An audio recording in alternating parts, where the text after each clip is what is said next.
বুস্তামি রাহমাতুল্লাহ আলাইহি চিন্তা করলেন, আমার প্রতিবেশী মাজুসি, মিথ্যা ধর্মের উপরে লোকটা মারা যাবে না। না, চলে গেলেন। তার নাম ছিল শামাউন। শামাউনের কাছে যা বললেন, শামাউন রে, 40টা বছর ধরে তুমি মিথ্যা ধর্মের উপরে প্রতিষ্ঠিত থেকে 40 বছর ধরে তুমি আগুনের পূজা করতেছো। হে শামাউন, 40 বছর ধরে তুমি আগুনের পূজা করো। শামাউন, তোমাকে সুযোগ দিলাম। শামাউন, তুমি আমার ধর্মে দীক্ষা নাও, মুসলমান হয়ে যাও, কালেমা পড়ো, এক আল্লাহতে বিশ্বাসী হয়ে যাও।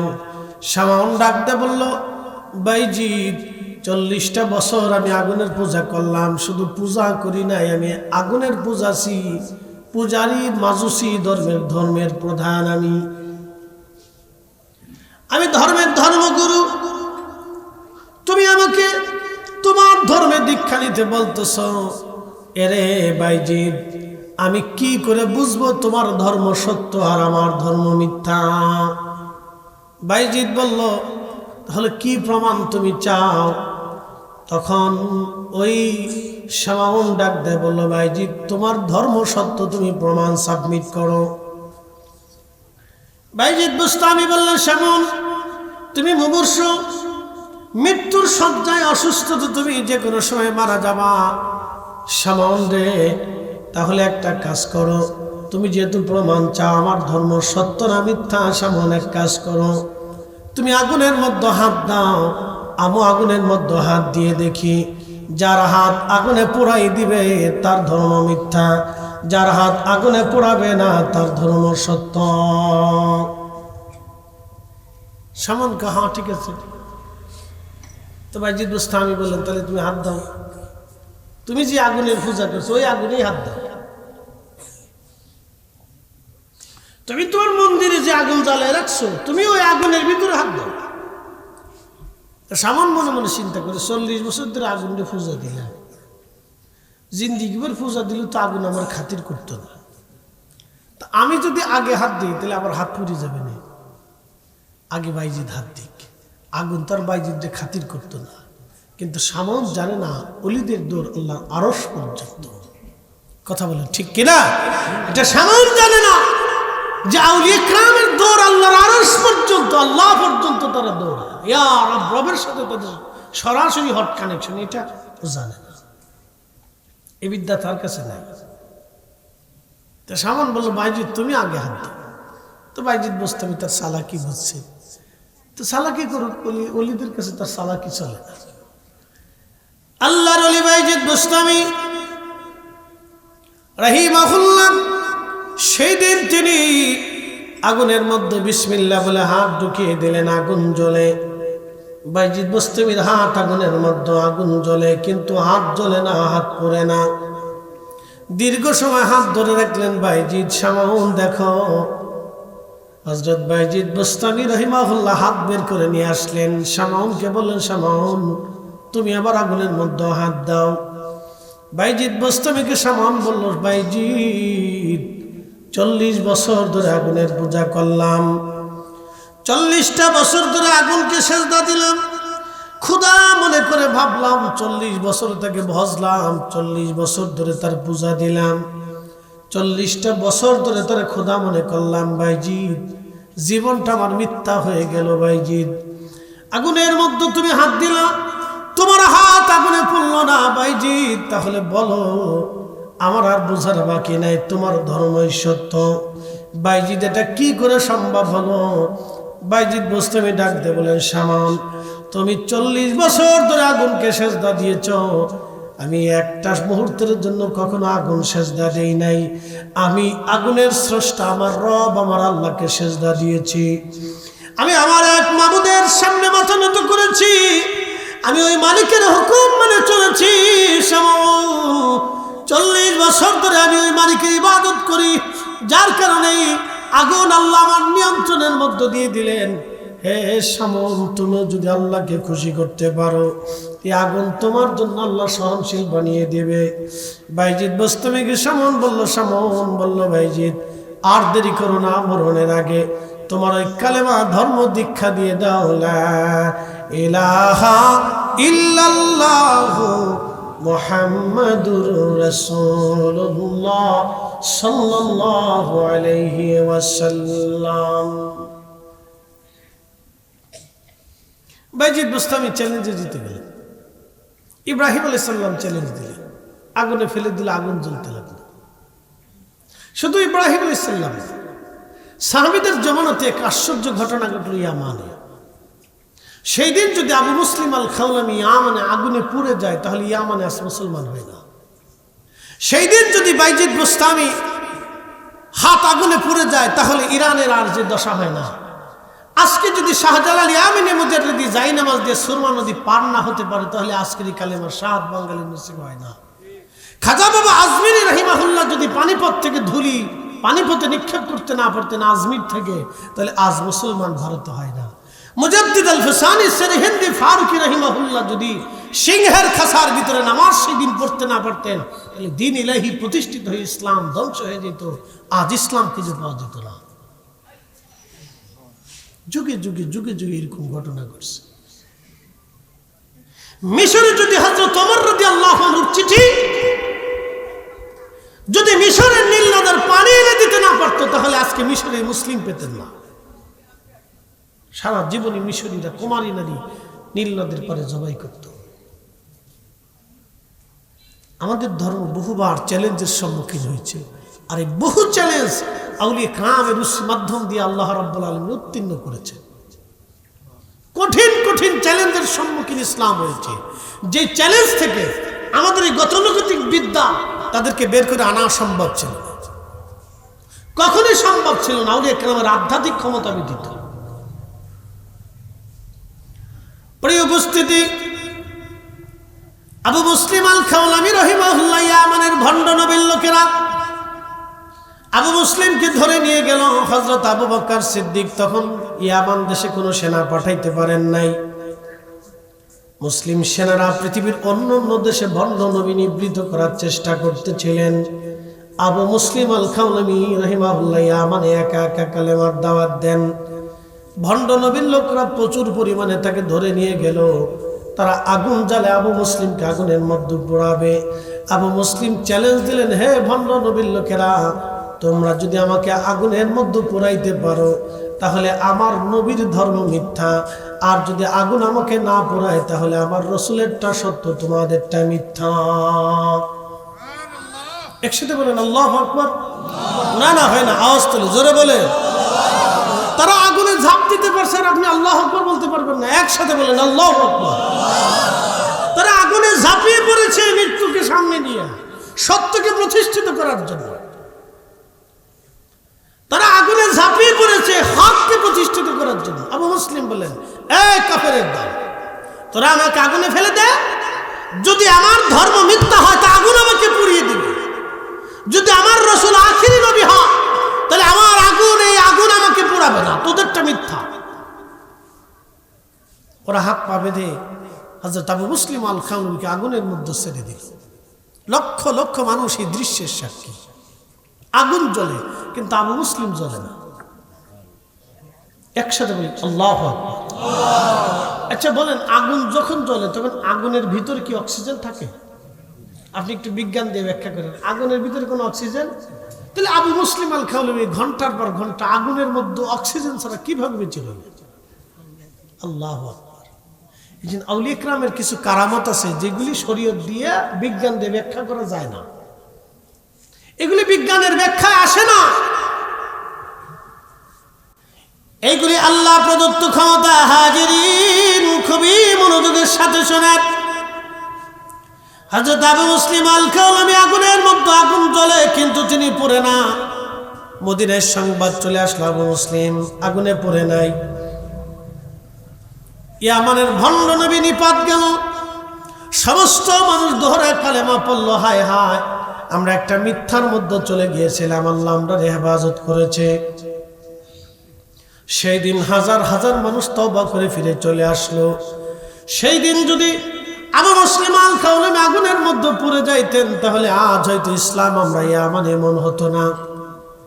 মুসলমান, ইয়ামানের ইসলাম হয়তো ভিন্ন দিকেও চলে যেতে পারত, কিন্তু আমার রব, আমার আল্লাহ তাদেরকে হেফাজত করেছিলেন।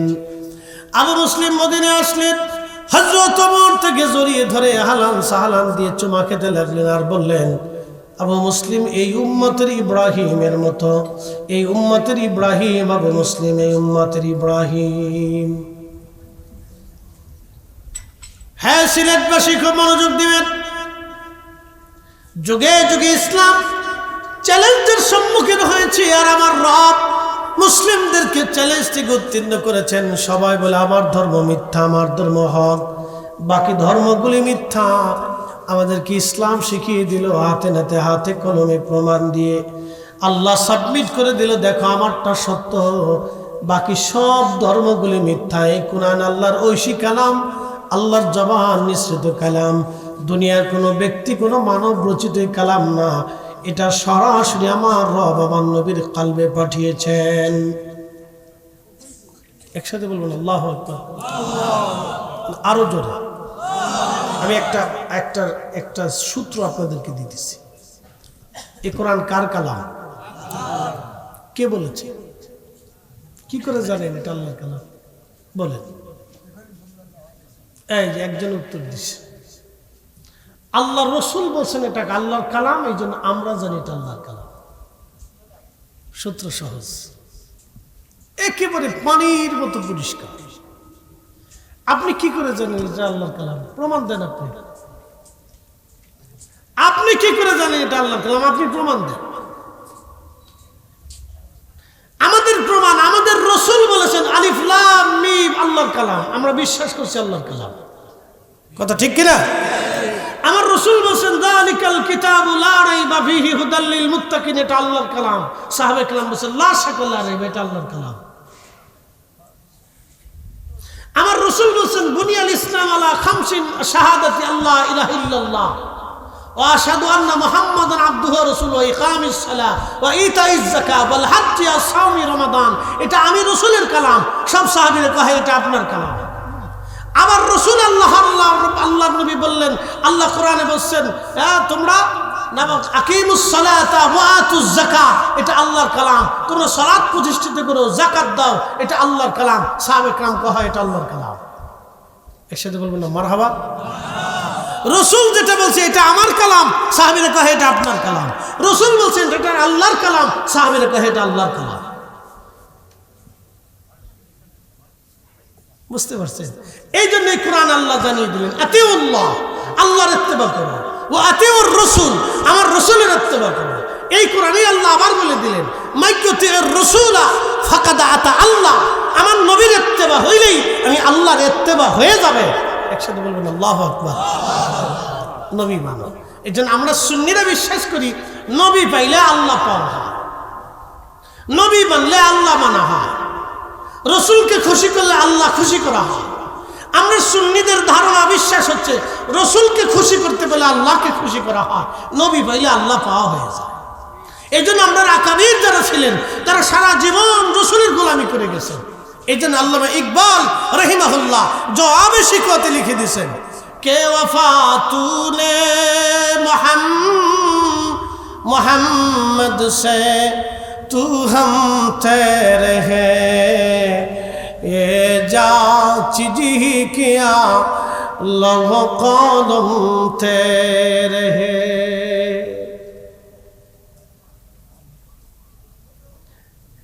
জিজ্ঞেস যদি করি যে আল্লাহর কালাম আপনি বুঝলেন কেন, কি করে জানলে? সাহাবীরা কি করে জানলো যে এটা আল্লাহর কালাম? সাহাবীরা জানছে যে রসুল বলছেন এটা কালাম, এটা কালাম। নবী আবার হাদিস বলছেন যে এটা আমি বলছি, সাহাবীরা কহে এটা আপনি বলছেন। আবার রসুল বলছেন যে এটা আল্লাহ বলছেন, সাহাবীরা কহে এটা আল্লাহ বলছেন। একসাথে বলবেন আল্লাহু আকবার, আরো জোরে বলেন। তাহলে সাহাবীদের পরিপূর্ণ বিশ্বাস ছিল রসুলের উপরে। কথা ঠিক আছে কিনা? রসুল দিয়ে তারা আল্লাহকে বিশ্বাস করছে যে হ্যাঁ আল্লাহ আছে। এর আগে পৃথিবীতে ওই সময়ে কেউ জানতো না যে আল্লাহ আছে। ওই সময় কেউ জানতো না যে আল্লাহ আছে। খ্রিস্টান জানতো আল্লাহ আছে, কিন্তু আল্লাহর ছেলে আছে, আল্লাহর বউ আছে। এরপরে আল্লাহর নবী এসে বললেন না আল্লাহ এক, কুল হুয়াল্লাহু আহাদ, বলো আল্লাহ এক। একসাথে বলেন আল্লাহু আকবার। আল্লাহুস সামাদ, বলে দাও আল্লাহর কোনো মুখাপেক্ষী না। লাম ইয়ালিদ ওয়া লাম ইউলাদ, তিনি জন্ম নেন না, জন্ম দেন না। খ্রিস্টানদের উত্তর, ইহুদিদের উত্তর আল্লাহ দিয়ে দিলেন। হাবিব উম্মতকে বলে দেন, ইহুদি খ্রিস্টানরা বলে আল্লাহ আছে, কিন্তু আল্লাহর বেটা আছে, পুত্র আছে, সন্তান আছে, বউ আছে, আল্লাহর ফুলাপান আছে, বাচ্চা কাচ্চা আছে। আপনি নবী বলে দেন আল্লাহর কোনো বাচ্চা কাচ্চা নেই, বাবা মা নাই, জন্ম নেয় না, জন্ম দেয় না। আল্লাহ কারো মুখাবেক কিনা, আল্লাহর সন্তানের দরকার নেই, স্ত্রীর দরকার নেই। আল্লাহর কাম, ক্রোধ, লোভ, মোহ, হিংসা, কামনা, বাসনা সব নেগেটিভ থেকে আল্লাহ মুক্ত। সব পাপ পঙ্কিলতা, পোশাক, আন্দা পোশাক থেকে আল্লাহ মুক্ত। আল্লাহ পুত পবিত্র, আল্লাহ সুবহানাহু ওয়া তাআলা, আল্লাহ সুবহান, আল্লাহ পাক, আল্লাহ পাক, আল্লাহ পাক। একসাথে বলুন আল্লাহু আকবার। আল্লাহ শুরু নাই, শেষ নাই, দৈর্ঘ্য নাই, প্রস্থ নাই, ব্যাস নাই, ব্যাসার্ধ নাই, ওজন নাই, জায়গা নাই, দখল নাই, কিচ্ছু নেই। আল্লাহর অতীত নেই, বর্তমান, ভবিষ্যৎ কিছু নেই। কাল থেকে, আধার থেকে, আলো থেকে, সব কিছু থেকে আল্লাহ মুক্ত। উনি আল্লাহ। এই কথাগুলো আমরা বলিনি, আল্লাহ রসুল শিখেছে, আমরা বলতেছি। কোথায় পাইতেন? রসুল বলে দিয়ে গেছেন, তাই আমরা পাইছি। নবী না বললে আমরা পেতাম। এই জন্য আল্লাহ বলছেন, হাবিব উম্মতকে বলেন আপনাকে মানলে আমি আল্লাহ মানা হবে। একসাথে বলবেন আল্লাহু আকবার। এই জন্য ওই রসুলের শানকে কেউ যদি ছোট করে, তাহলে বুঝবেন তার আখিরাত ধ্বংস, তার কিচ্ছু নেই।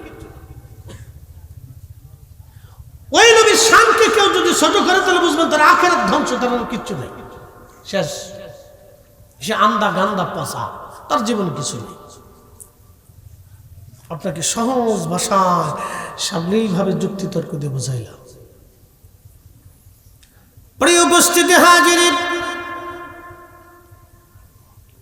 রব্বুল আলামিন আমাদেরকে সৃষ্টি করলেন। আল্লাহর সৃষ্টির নিপুণ বৈচিত্র্যময় বিষয়গুলি যদি আপনি লক্ষ্য করেন, আরো আশ্চর্য হবেন। আল্লাহ নবী বললেন, হ্যাঁ আমার উম্মত তোমরা শোনো, মায়ের রেহেমে যখন আল্লাহ রব্বুল আলামিন সেবজনের নিরাপদা ধারে পানিটাকে জমা করেন, পৃথিবীর বহু নারী মা হতে চাইলেও মা হতে পারে না, কারণ আমার আল্লাহ তাকে মা হতে দেয় না। বহু নারী কোটি কোটি টাকার মালিক, বহু চিকিৎসা, পৃথিবীর সবচেয়ে বড় বড় ডক্টর দেখিয়েছে, কিন্তু কাজ হয় না। পৃথিবীর কোনো ডক্টর সন্তান দিতে পারে না। সন্তান দেওয়ার মালিক আমার আল্লাহ, আল্লাহ, আল্লাহ, আল্লাহ, আল্লাহ। একসাথে জোরে বলেন মারহাবা। কেদা? একসাথে বলেন কেদা? কেদা? আল্লাহ দিয়ে দেয়, আমরা পারি না।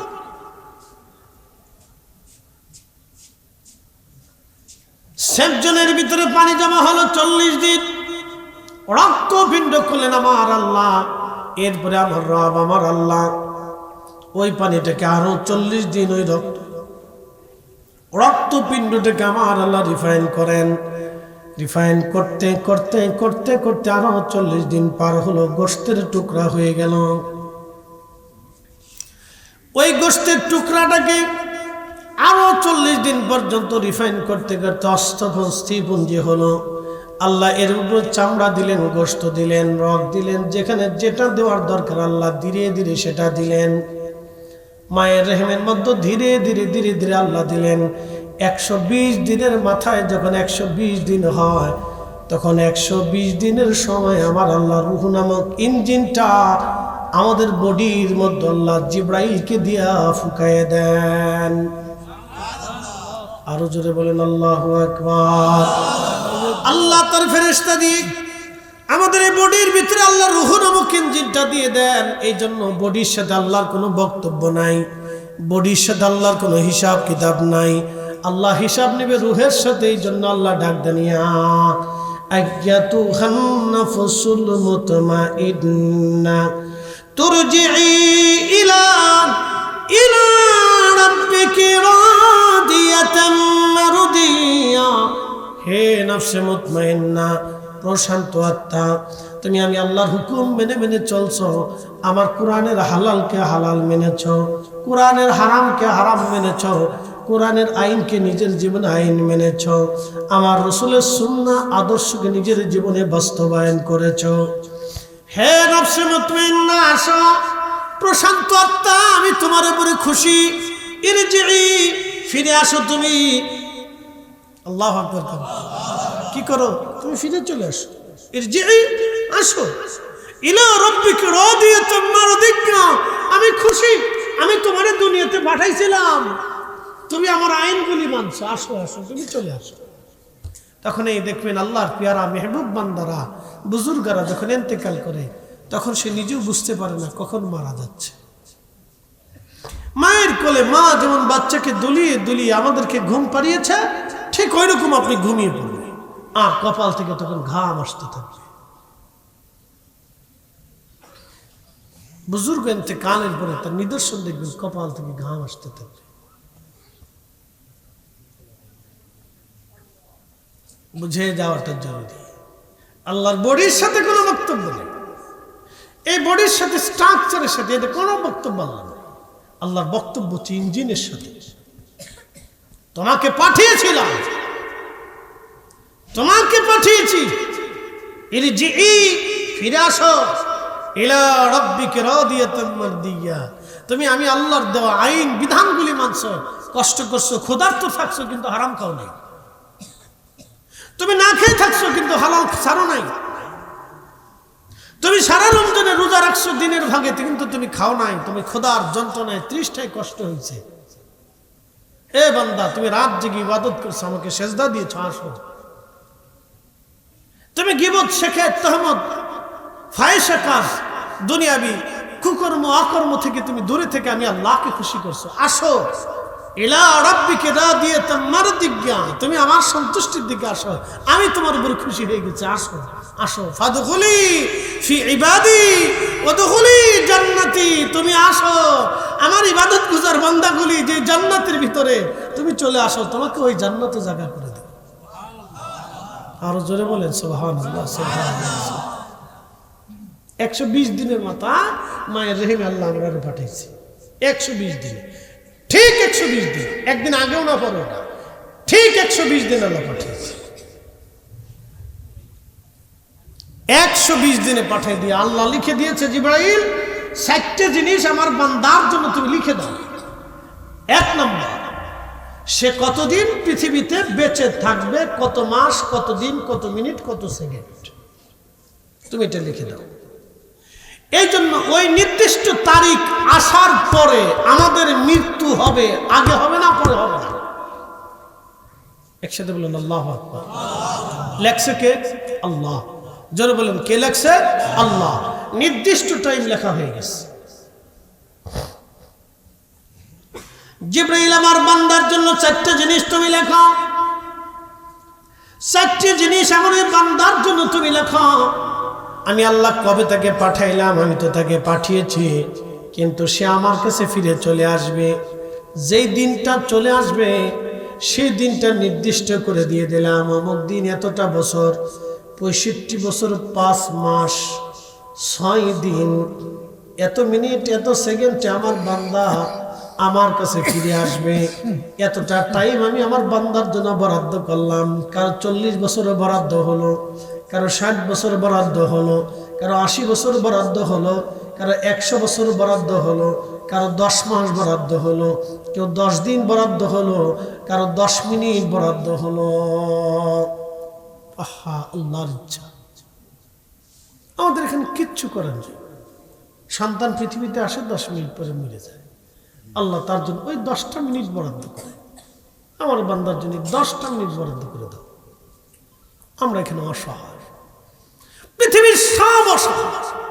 মার্কিন president, Russian president, Chinese president, পৃথিবীর বড় গোয়েন্দা সংস্থা, বিরাট বড় সেনাপ্রধান, ফিল্ড মার্শাল, পারমাণবিক বিজ্ঞানী, চিকিৎসা বিজ্ঞানী, অর্থনীতিবিদ, রসায়নবিদ, পদার্থবিদ, মহাকাশ বিজ্ঞানী, পৃথিবীর সব জ্ঞান বিজ্ঞান এখানে মুক্ত পড়ে আছে, কিচ্ছু করার নেই। আমরা আল্লাহর কাছে অসহায়, আল্লাহর কাছে আমরা অসহায়, আমরা আল্লাহর কাছে কিচ্ছু করার নেই, কারো কিছু করার নেই। আল্লাহ 10 দিন 10 দিন, 11 দিন 11 দিন, 10 মাস 10 মাস, 10 বছর 10 বছর, 100 বছর 100 বছর, আল্লাহর বরাদ্দ, কিচ্ছু করার নেই। আমরা আল্লাহর কাছে অসহায়।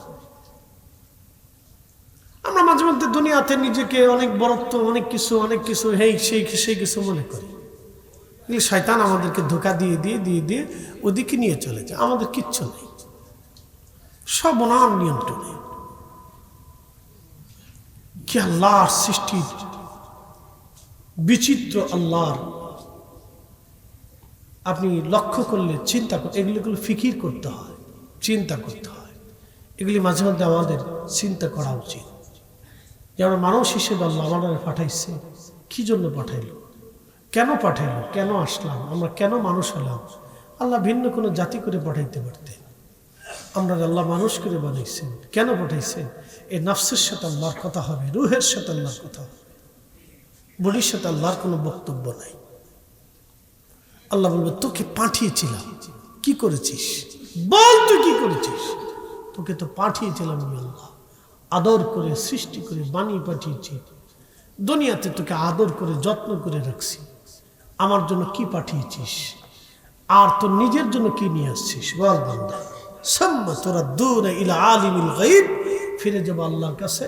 ফায়ুনাব্বিউকুম বিমা কুনতুম তা'মালুন, আমাদেরকে আল্লাহ দেখাবে কি করেছো, নামাজ, রোজা, জিকির, ফিকির, হজ, হালাল, হারাম কি করেছো তুমি, আল্লাহ সব সেই দিন পুঙ্খানুপুঙ্খরূপে আমলনামা একটার পর আল্লাহ দেখাই দেবে। দেখো তুমি এটা করছো।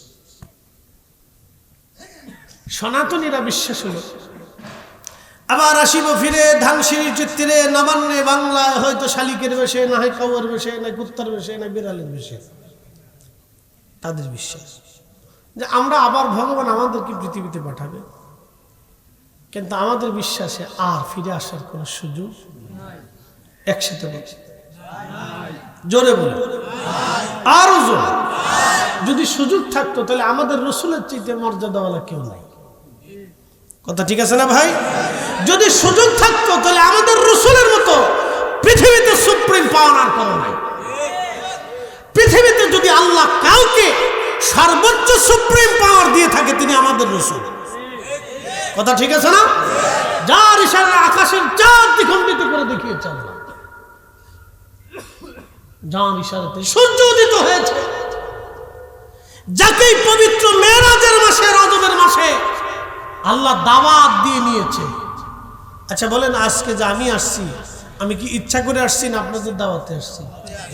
দাওয়াতে আসছি দেখি আপনারা সম্মান দিয়ে, চেয়ার দিয়ে, খাবার টাবার দিয়ে কত ধরনের আয়োজন করছেন, হরেক রকমের খাবার টাবার দিয়ে যে এক দুনিয়ার খাবার রান্না করছেন। আপনারা জানেন যে হুজুর এত কিছু একা খাইতে পারবে না, 10 জনের খাবার আমার সামনে দিচ্ছে যে হুজুরি খা। আপনারা চান যদি হুজুরি সব খেয়ে ফেলান তা আমরা খুশি, সে আমার মেহমান, আমি দাওয়াত করে আনছি। ঠিক আছে না? এটা আপনাদের অনুভূতি, ভালোবাসা, মেহমানের প্রতি তাজিম, সম্মান। তা আপনার এই সম্মানের তাগিদে আপনারা আমাকে দাওয়াত করে আনছেন, সুন্দর মঞ্চ আমাদের আলেমদের জন্য তৈরি করছেন, আবার পাবলিককে দাওয়াত করছেন, তাদের জন্য সুন্দর পরিবেশ তৈরি করছেন। এই দাওয়াত করে এনে আপনারা দাওয়াত করে আনছেন। যদি আরো সম্মান হতো, যদি আমার ঢাকা বাসার থেকে গাড়ি পাঠাইয়া অথবা বিমান দিয়ে সিলেটে আইনা, সেখান থেকে গাড়ি দিয়ে আইনা সসম্মানে আবার এয়ারপোর্টে বসে, আবার বিমান দিয়ে বসে, আবার বাইক পর্যন্ত আপনাদের গার্ডে যদি নিয়ে পৌঁছায় দিতেন, তাহলে হয়তো একবারে পরিপূর্ণ সম্মান। আল্লাহ তার রসুলকে দাওয়াত করছে, নবী ইচ্ছা করে মেরাজে যায় না। আল্লাহু আকবার বলবেন না? দাওয়াত কে করেছে? নিয়ে গেছে কে? কার মাধ্যমে? জিবরাইল দিয়ে, বাহন দিয়ে, সম্মানের সাথে মিছিল দিবাইয়া, ইজ্জত দিবাইয়া আল্লাহ তার রসুলকে নিয়ে আইছে। হুজুর আপনি আসেন, আমার কাছে দাওয়াত আপনার। আল্লাহ নবী ইচ্ছা করে দাওয়াত নেয় না যে আল্লাহ আমার মেরাজে নাও, আসমানে নাও, সাতম আসমানে নাও, তোমার বাইত নাও, ঘুরে ঘিরে আসি, আল্লাহ আমার নেও, তোমার বাইত দাওয়াত আল্লাহ আমার। আল্লাহ রসুল সাইদের দাওয়াত নেয় না। আল্লাহ তার রসুলকে মোহাব্বত করে দাওয়াত করে নিয়ে সপ্তম আসমানে নিয়ে ফুকিল আলাতে দিদারের রাত দেখাইয়া সেই দিন আল্লাহ তার রসুলকে আবার দুনিয়াতে পাঠাইছে। আল্লাহু আকবার। আরো জোরে বলে, আরো জোরে। এই নবীর চাইতে সুপ্রিম পাওয়ার আর পৃথিবীতে কারো আছে? নাই। যদি ফিরে আসা যাইতো তাহলে ওই রসুলকে আল্লাহ আবার দুনিয়াতে পাঠাইতো। কথা ঠিক আছে না ভাই? অত ফিরে আসার কোন সুযোগ আর নাই, একবার। এই জন্য নফসের সাথে আল্লাহর ভক্ত, ভাই তোমাকে পাঠিয়েছিলাম, কি করেছো? এটার সাথে আল্লাহর বক্তব্য হবে, কথা দাও। তুমি তো বলছিলে কলু বালা, আমি বলেছিলাম আলাস্তু বিরাব্বিকুম, আমি কি তোমাদের রব নেই? তুমি বলছিলে কলু বালা, হ্যাঁ তুমি আমাদের রব। তো রব বলে দুনিয়াতে যাওয়ার পরে কেন অস্বীকার করছো? জবাব দাও। এর সাথে আল্লাহর বক্তব্য। প্রিয় উপস্থিতি হাজিরিন, প্রিয় ভাই আমার, খুব মনোযোগের সাথে কথা শুনবেন। আল্লাহ রাব্বুল আলামিন লিখে দেন, হে বান্দা, কি পরিমাণে সে রিজিক অন্বেষণ করবে, রিজিক খাবে।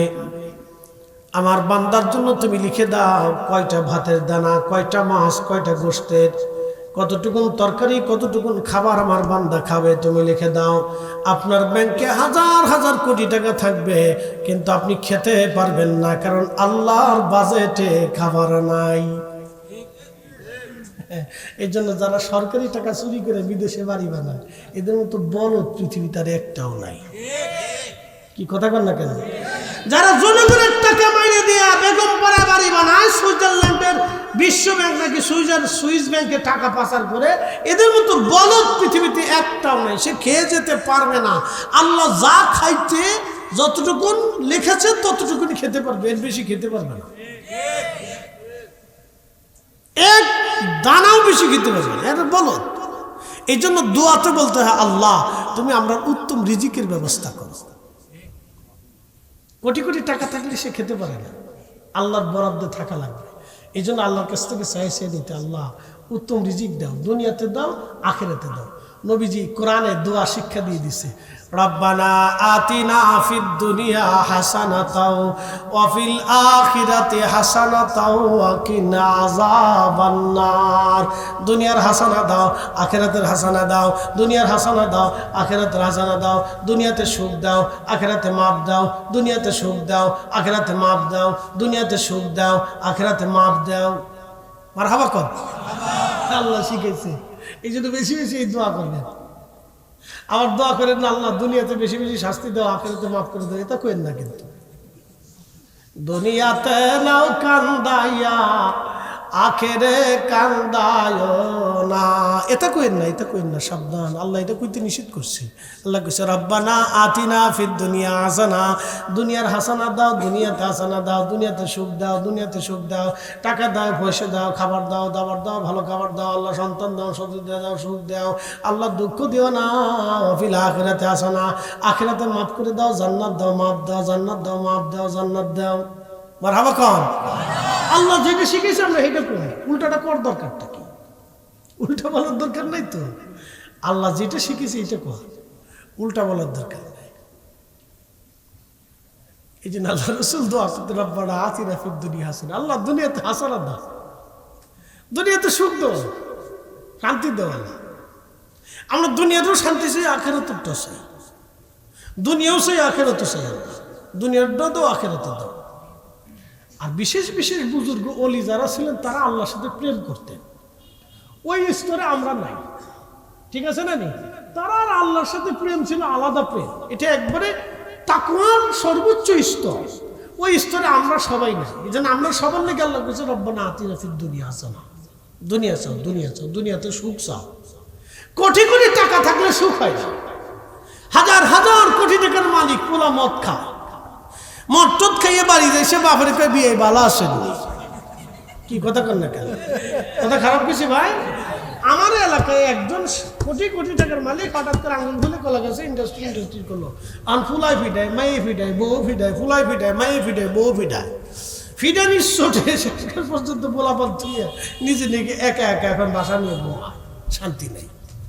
তাহলে এই সুখের লাভ হলো কি? এই টাকার অর্থ কি হলো? ওর সাথে আমরাই ভালো আছি, সাধারণ মধ্যবিত্ত যাহা আছে, আল্লাহ যা আছে, বাচ্চা কাচ্চা, সন্তান আদি নাতি পুত্র নিয়ে আমরা একসাথে খাইতে দিতে, ঘুমায় সুখ শান্তিতে চলে যেতেছি। আলহামদুলিল্লাহ, জোরে বলেন আলহামদুলিল্লাহ। সুখ কার হাতে? আল্লাহর হাতে। আল্লাহ বলে দেয়, বান্দা জিবরাইল তুমি আমার এই বান্দার জন্য লিখে দাও, সে কি পরিমাণে ইজ্জতওয়ালা হবে। 3 নম্বর। 4র্থ নম্বর, লিখে দাও সে জান্নাতে নাকি জাহান্নামে। আহা, এই দৃশ্যটা হচ্ছে সবচেয়ে কঠিন। আল্লাহ রাসূল বলতেন, এ আমার উম্মত, এই জন্য দোয়া করো, রব্বানা লা তুজিগ কুলুবানা বা'দা ইয হাদাইতানা وهب لنا من لدنك رحمة إنك أنت الوهاب আল্লাহ আমরারে তুমি হেদায়েতের রাস্তা দেখাইয়া গোমরা বানাই দিও না আল্লাহ। আল্লাহ আমরারে ঈমান দিছো, এই ঈমানের হালত নিয়ে যাও আল্লাহ। আমরারে তোমরা যে ইয়াকিন দিছো, ইয়াকিনের হালত নিয়ে যাও আল্লাহ। কত মানুষ আছে মুসলমান হওয়ার পরে কাফের হয়ে যায়, কতজন আমল আখলাক সুন্দর থাকার পরে শেষ জীবনে বেঈমান হয়ে কবরে চলে যায়। আল্লাহ তোমরা আমরারে তুমি বেঈমান বানাই দিও না আল্লাহ। ربنا لا تزغ قلوبنا بعد إذ هديتنا وهب لنا من لدنك رحمة إنك أنت الوهاب চারটি জিনিস বলে দিই আল্লাহ। শ্রোতা বক্তা সবাইকে আমল করার তৌফিক দিক বলেন আমিন। ফিরে যাব ভাই কার কাছে? একসাথে বলেন কার কাছে? আল্লাহর কাছে। দুনিয়ার সব অর্থবিত্তগুলি আমরা রেখেই চলে যাব, কিচ্ছু নিতে পারবো না, কোনো সুযোগ নাই।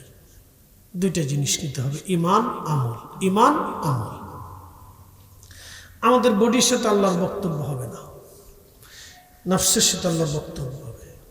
তোমাকে কেন পাঠিয়েছিলাম, তুমি কি করেছো, শেষ জবাব দাও, হিসাব দাও।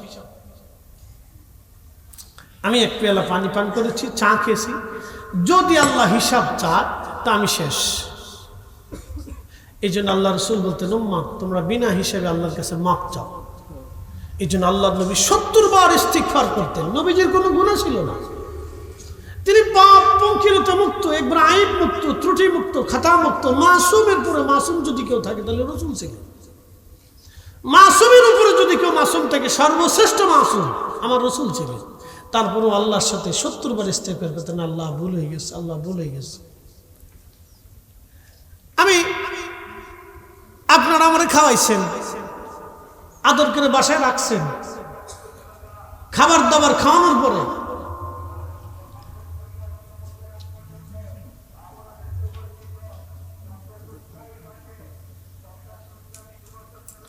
আরে